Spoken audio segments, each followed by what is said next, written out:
బులెటిన్లో మరో breaking news చూస్తున్నాం. బీఆర్ఎస్ వర్కింగ్ ప్రెసిడెంట్ కేటీఆర్ ఇవాళ ఈడీ ఎదుట విచారణకు హాజరు కానున్నారు. ఫార్ములా ఈ కార్ రేసులో కేటీఆర్కు హైకోర్టులో సుప్రీంకోర్టులో చుక్కెదురైంది. ఈ క్రమంలో ఆయన ఇవాళ ఈడీ విచారణకు హాజరు కావడం ఆసక్తికరంగా మారింది.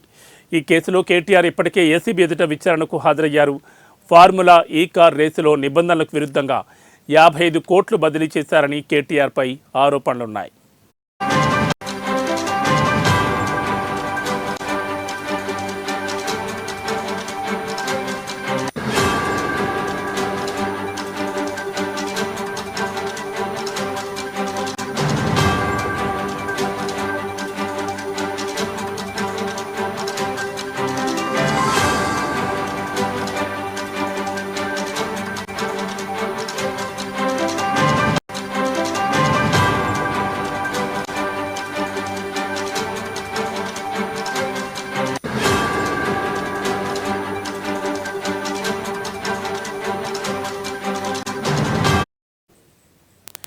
ఈ క్రమంలో ఈ నెల 7న ఈడీ నోటీసు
ఈ క్రమంలో ఈ నెల 7న ఈడీ నోటీసులు జారీ చేసింది. ఇవాళ విచారణకు హాజరు కావాలని అందులో పేర్కొంది.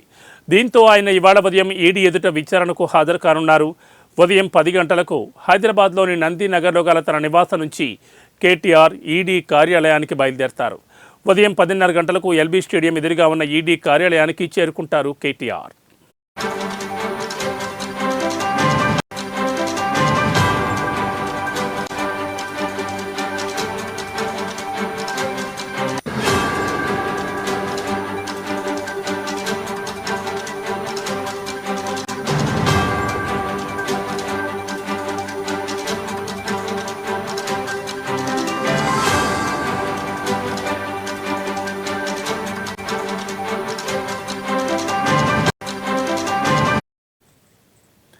బీఆర్ఎస్ వర్కింగ్ ప్రెసిడెంట్ కేటీఆర్ ఇవాళ ఈడీ ఎదుట విచారణకు హాజరు కానున్నారు. ఫార్ములా ఈ కార్ రేసులో కేటీఆర్కు హైకోర్టులో సుప్రీంకోర్టులో చుక్కెదురైంది. ఈ క్రమంలో ఆయన ఇవాళ ఈడీ విచారణకు హాజరు కావడం ఆసక్తికరంగా మారింది. ఈ కేసులో కేటీఆర్ ఇప్పటికే ఏసీబీ ఎదుట విచారణకు హాజరయ్యారు. ఫార్ములా ఈ కార్ కేసులో నిబంధనలకు విరుద్ధంగా 55 కోట్లు బదిలీ చేశారని కేటీఆర్పై ఆరోపణలున్నాయి.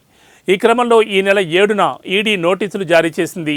ఇవాళ విచారణకు హాజరు కావాలని అందులో పేర్కొంది. దీంతో ఆయన ఇవాళ ఉదయం ఈడీ ఎదుట విచారణకు హాజరు కానున్నారు. ఉదయం 10 గంటలకు హైదరాబాద్లోని నందినగర్లో గల తన నివాసం నుంచి కేటీఆర్ ఈడీ కార్యాలయానికి బయలుదేరతారు. ఉదయం 10:30 గంటలకు ఎల్బీ స్టేడియం ఎదురుగా ఉన్న ఈడీ కార్యాలయానికి చేరుకుంటారు కేటీఆర్.